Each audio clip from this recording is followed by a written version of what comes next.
A hostel I stayed at in Barcelona offered a walking tour that I participated in.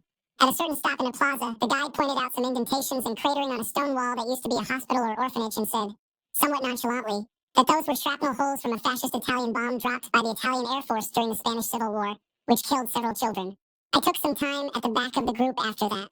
Years later, I was in graduate school studying public history at a university a short drive from Washington, D.C. One of the classes was essentially about creating effective exhibits, so we had several field trips to well-regarded museums in the city. One of those trips was to the Holocaust Museum. In our class, we also had a woman who grew up until her mid-20s in Kiel, Germany. For anyone unfamiliar, a Holocaust Museum in Washington, D.C. is laid out in a way that requires you to ascend through several stories, crossing a glass-windowed walking bridge to do so. The panes have names of villages, towns, and cities where atrocities occurred etched into them, with the size of the names corresponding to the number of people who died. I was a bit late catching up with the group on one level and came upon my friend from Germany standing in front of a large keel on one window. I asked if she was okay, and she shook her head no while brushing away tears. I inquired if she wanted a hug, and we embraced on the bridge, both with watery eyes for a while. On a brighter note, witnessing fox kits romp and play while their mother watched over them, as the late spring sun rose in the background over the Wind River Range, was delightful. I have a lovely photo I took of that fox family on my desk beside me as I typed this, again with tears welling up because of the first two stories. Story 29. I should have specified happy tears because many comments are discussing the Holocaust, 9/11, and war memorials. Not that I have a problem with it, obviously. Story 30. I do not know how to explain it, but seeing Katmai National Park in Alaska at sunset felt nearly spiritual from my experience. I am not religious in any sense, but it felt spiritual in that moment. Story 31. I used to be a field supervisor for E.M.J. Gallo, overseeing the transportation of grapes to the winery from the field. The work is usually at night, so the grapes won't spoil as quickly in the heat of the day. I was sent to a field in a remote area, somewhere between Taft and Bakersfield, which is not what you think of as pretty country. I arrived after dark and parked in the company truck on a raised dirt road while an industrial picking operation was taking place, likely for Thompson's white grape juice. The field they were picking was on the east side of the road. As the sun came up and I looked to the west, I saw easily 30 to 40 acres of roses in full bloom, with a different color every 10 feet.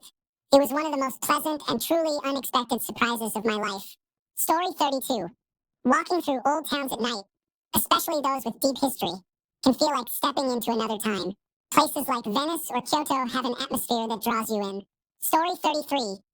Ancient cedar old growth near Whistler, British Columbia. Standing beside those trees truly changed my perspective. Being so dwarfed by nature is breathtaking. Story 34. What is a location-based immersive experience? Are we all just accepting this kind of marketing language in everyday conversation now? Let's use real words. Story 35. In 2024, a total eclipse lasted about 3.5 minutes at my location. It was amazing, strange, eerie, and unexpectedly very emotional all at the same time. Story 36. The memorial to the murdered Jews of Europe in Berlin is truly stirring as you walk through the concrete slabs. Thanks a bunch for sticking around till the end of the video. Remember to subscribe, and until next time, stay awesome and goodbye. Story 1. I often think about the possibility that reality as we perceive it might not actually exist. We could either be part of a simulation created by something far more advanced and intelligent than ourselves for entertainment or research, or everything we have ever felt, experienced, thought, or seen is just a dream or hallucination. Story 2. The reason public schools removed home economics, which teaches people how to cook, is that they want individuals to buy from big chain restaurants or purchase pre-made foods and snacks. There is less profit if people buy produce and prepare their meals themselves. Story 3. Baumol's cost disease is the real reason why education, medical care, and housing consistently outpace inflation, not government policy. Story 4. The United States government is behind the theory that unidentified flying objects are aliens from outer space. Unidentified flying objects began to be frequently documented in America during the Cold War. What was the United States doing during this period? They were spying on the Soviets. How did they do it? By building numerous secret aircraft that the public was not supposed to know about. They constructed many of these secret aircraft at Area 51 because it was remote, making it unlikely for the Soviets to search for a covert spy aircraft construction operation there. When it became known that unidentified flying objects were real and that Area 51 was somehow connected to them, the United States government likely entered a state of panic, fearing that information might leak. So, when the alleged alien spacecraft crashed in Roswell, the United States government was the first to send representatives to meet with the press and declare, "It's aliens! From Mars!"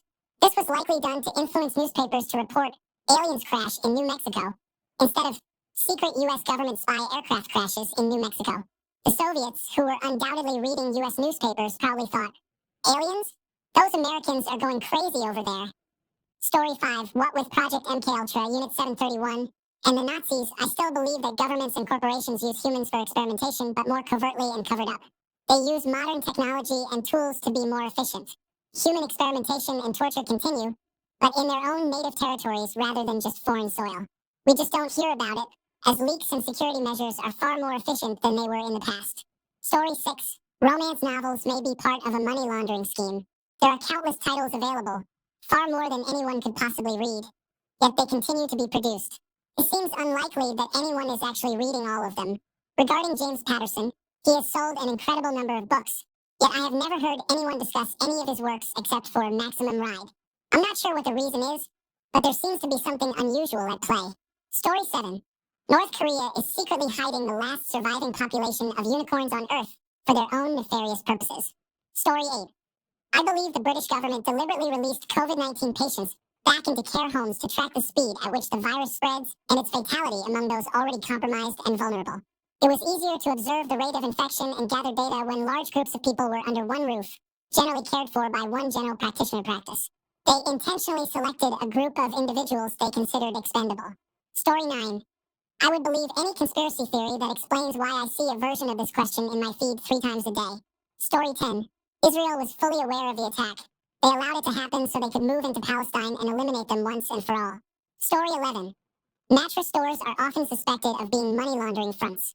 While mattresses can be expensive, it seems unlikely that people are purchasing enough of them frequently enough to sustain all those stores. Story 12.